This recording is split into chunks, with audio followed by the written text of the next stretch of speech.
Welcome to the presentation for the SIP Scales of Fate.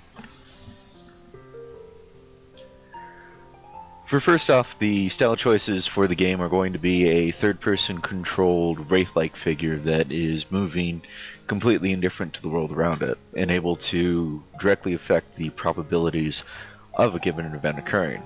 And since it seems out of place that the Hand of Fate would be a very anthropomorphized figure, the character content and character delivery will actually be delivered by a third-person narrator. So the robe itself is going to be empty, but it's going to have a regal flowing, floaty design. The location choice is going to be a subway. The main choice for making it a subway is because of the compact location, the amount of time and effort that it would take to actually develop a level that's a subway, and the amount of design and thought that can go into a subway due to all of the various devices and points that the player can interact with during the game demo. The high level of traffic is also a really good selling point for using a subway, because what the player does ends up getting interacted with or responded to by AI characters.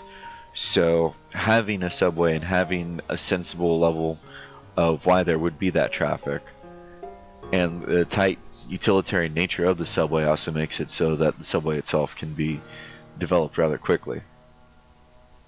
The game mechanics are changing the likelihood of an event occurring. Could be a good event, could be a bad event, could be a mix of the two. The effect of the event is only when it gets triggered by an AI, whenever it does get triggered by an AI. The whole central focus of the mechanic is that you're changing the possibility of something happening, not making it a certainty that it's going to happen. There's going to be a currency control for the demo of the game mechanic, at least, because we don't want there to be a complete free-for-all when it comes to the game mechanics.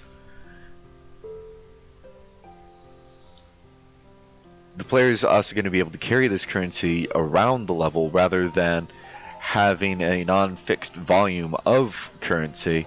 They'll be able to alter events, get currency from changing it one way or the other, and then be able to go off and change another event with a greater degree because of choices they made previously. The name of the currency is Possibility. The atmosphere for the game is going to be backed up by a lo-fi downbeat jazz. The gameplay will be a casual sandbox, so the player is pretty much just free to wander around changing the effects and the possibilities of the various objects or event areas inside of the game, since this is just going to be for demoing the game mechanic. The rigging and interacting with things is going to be stylized after the Hitman series for the UI, for the user interface, just because it's kind of an accepted standard for interacting with scene objects, and it has a very low learning curve. So anybody who is sitting down to test out this game mechanic will be able to reach competency in using the game mechanic in very short order. The lighting test and materials test for it is going pretty well. As you can see here, I've already been experimenting with the use of recessed lighting, the specular settings for materials like the subway tiles, and the various aspects of the material textures, seeing what I need to do in order to build a reasonably immersive environment to test the gameplay mechanics in, and to hopefully inspire people to take an interest in the game mechanics.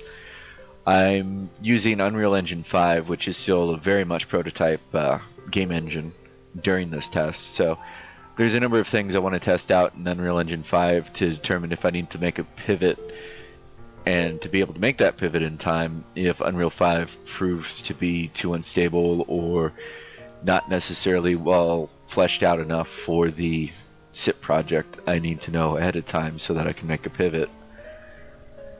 But as you can see here, there's some graphic artifacts going on, but it's well within tolerances, and the visual aspects of it, including the nanite, is very useful for providing a high detailed level without sucking up a ton of processor power. So as you can see from the 3K textures that I'm using on the walls and on the floor, it produces a very pretty scene with very realistic reflections. So I'm very happy with the visual aesthetics of the game so far, and the game engine itself is mainly responsible for those.